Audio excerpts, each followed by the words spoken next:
있어.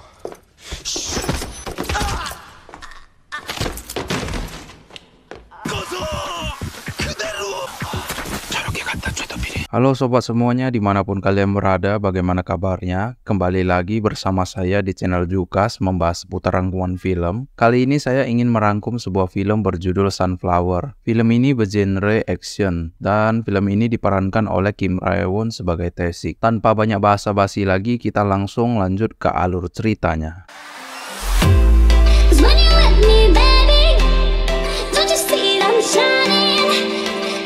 Film diawali dengan Tae-sik yang baru keluar dari penjara dan dia selalu menulis aktivitasnya di buku kecil pemberian ibunya. Setiba di tempat ibunya sedang tidak ada di dalam rumah dan dia bertemu dengan anaknya yang bernama Hae-jo. Kemudian Tae-sik menuju tempat pemandian umum. Karena terlihat kampungan, tidak pernah melihat kunci sensor, jadi Tae-sik buka tutup terus lokernya. Lalu pekerja di tempat pun menegurnya, dan saat pekerja ingin menegur lagi, sontak langsung tersedak melihat tato di sekujur tubuh Tae-sik.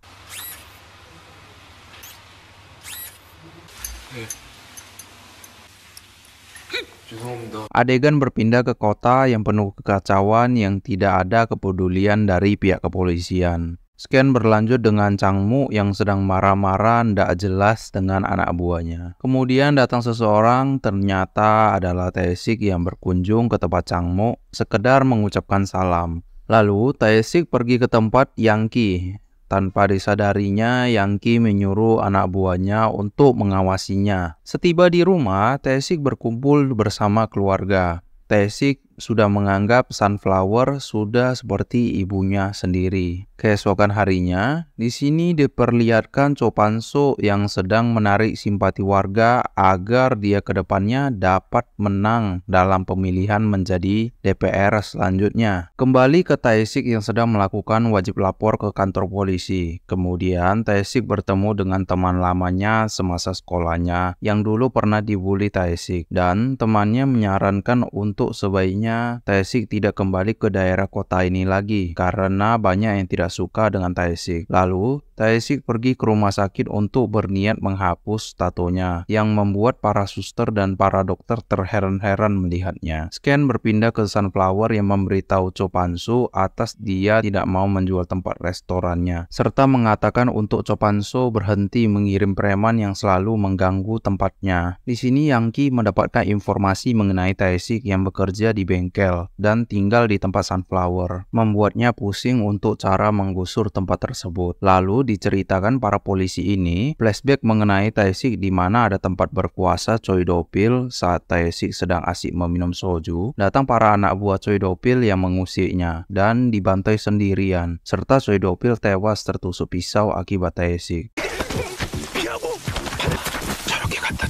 Yang-ki dan Changmu sebagai kaki tangan Choi Do-pil yang datang ingin membantu, tiba-tiba terkejut melihat aksi Tae-sik yang sudah siap membantai semuanya. Sontak mereka tidak jadi menyerang Tae-sik. Setelah itu, Tae-sik pun dipenjara. Berpikir Yang-ki dan Changmu akan menjadi penguasa kota, namun Cho Pan-soo lah yang menjadi penguasa kota. Lalu, para polisi ini ingin bertanya ke pemilik bengkel mengenai perilaku Tae-sik beberapa saat ini, dan Tae-sik sangat rajin dan baik, serta Tae-sik juga berhenti ikut minum-minum lagi. Lanjut di sini ada Tae-sik yang bernama Hae-jo yang nampak kesulitan dengan pelajaran matematikanya. Melihat Tae-sik ada di tempat lesnya, kembali ke Tae-sik yang berbicara dengan guru les matematikanya. Guru les matematika ini sepertinya naksir dengan Tae-sik yang membuat Hae-jo cemburu dengan hubungan mereka. Di sini Tae-sik sedang bersama Hae-jo untuk melihat-lihat kamera. Lalu datanglah teman sekolahnya yang cemburu melihat Tae-sik, sehingga Tae-sik pun dipukul dan ditendang oleh temannya Hae-jo ini.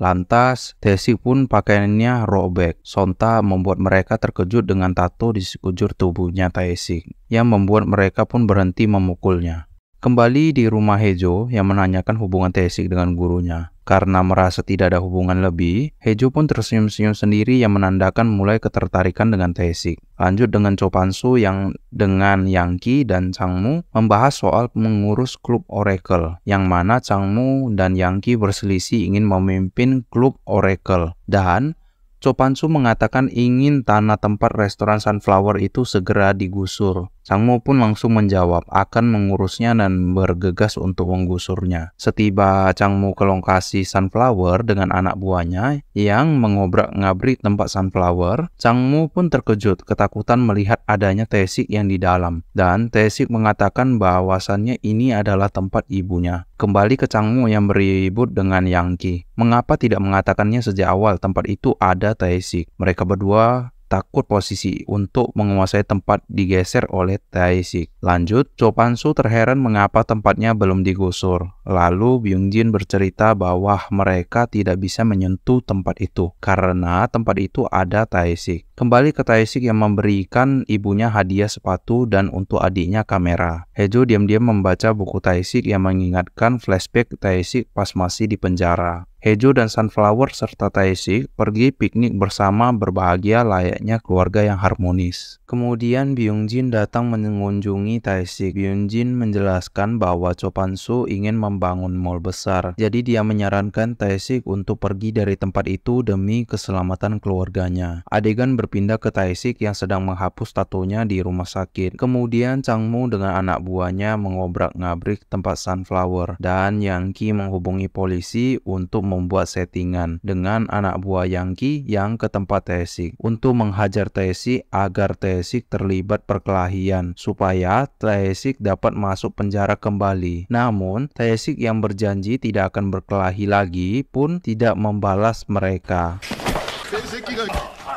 Lalu datang pria yang sebelumnya memukul Tae-sik karena cemburu hubungan Tae-sik dengan Haejo. Dia datang untuk mengatakan bahwasannya Tae-siklah yang membunuh Choi Do-pil, yang dimana Haejo baru pulang mendengarnya. Haejo pun memahami situasinya setelah mendengar penjelasan dari Sunflower kalau Choi Do-pil dulu memang anak kandung Sunflower, tapi dia selalu kasar memukul ibunya demi meminta uang. Di sini Sunflower mendatangi tempat Cho Pan-soo dan mengancamnya bahwa di diari anaknya yaitu Choi Do-pil berisi mengenai info bahwasannya Cho Pan-soo yang menyuruh Choi Do-pil untuk membuat kerusuhan, sehingga bila diari ini beredar beritanya, maka Cho Pan-soo akan gagal menjadi dewan. Alur berpindah ke pria tadi yang menggunakan batu bata memukul kepala Haejo hingga pingsan dan masuk rumah sakit. Lanjut ke Tae-sik yang mendatangi tempat Cho Pan-soo, menyuruhnya untuk berhenti mengusik kehidupannya. Dengan syarat, Tae-sik diiris di pergelangan tangannya agar Tae-sik tidak dapat bertarung lagi. Namun Byung-jin tidak membuat tangannya hingga fatal dan memperingati Tae-sik untuk hidup pergi jauh agar lebih aman. Scan berpindah ke Tae-sik yang mengunjungi adiknya Haejo di rumah sakit. Selagi Tae-sik sedang di rumah sakit, di sini Yang-ki mencekik Sunflower hingga Sunflower tewas dan membuat seolah-olah kejadian ini seperti bunuh diri. Setiba Tae-sik di rumah, melihat ibunya Sunflower sudah meninggal. Tae-sik pun merenungi keluarganya di tempat sosial acara ibunya meninggal, dan tempat restoran Sunflower pun digusur. Tae-sik pun mengunjungi adiknya di rumah sakit sebelum pergi ke tempat Cho Pan-soo sembari melihat foto keluarganya. Tae-sik yang sudah berjanji tidak akan menangis dan minum-minum lagi pun menjadi peminum dan menangis kembali.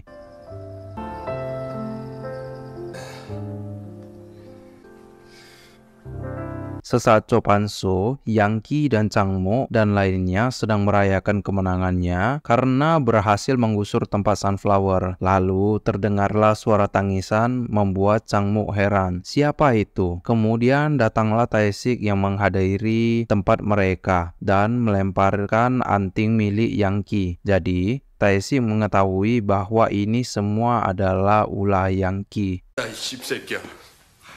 Tae-sik pun bertanya, siapa yang melukai wajah adiknya? Jawablah pria tadi yang melukainya. Tae-sik pun memberitahu Byung-jin untuk keluar dari tempat ini, atau akan mati. Setelah Byung-jin keluar, lalu pria tadi pun dengan lagak mengeluarkan pisau, ingin menusuk Tae-sik. Seketika pria itu pun dibuat patah tangannya oleh Tae-sik dengan mudahnya.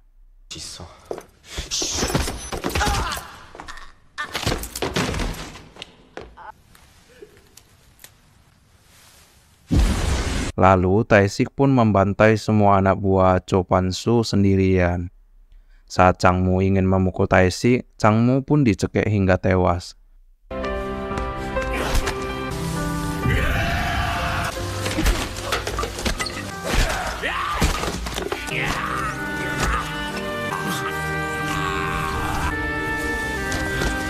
Disusul dengan Yangki yang dicekik oleh Tae-sik hingga mati. Setelah berhasil membunuh semuanya, menyisakan Cho Pan-soo yang terakhir.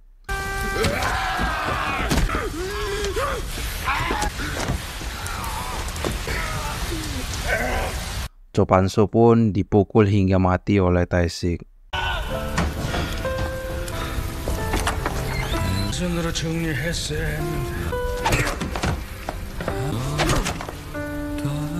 Kemudian Tae-sik pun duduk termenung sembari mengingat kenangan bahagia bersama keluarganya. Dan Tae-sik pun ikut tewas di tempat terbakar itu. 술 마셨... 아니요, 싸웠냐? 안 싸웠습니다. 영원히. Ending ditutup dengan Haejo yang sudah memasuki universitas tamat.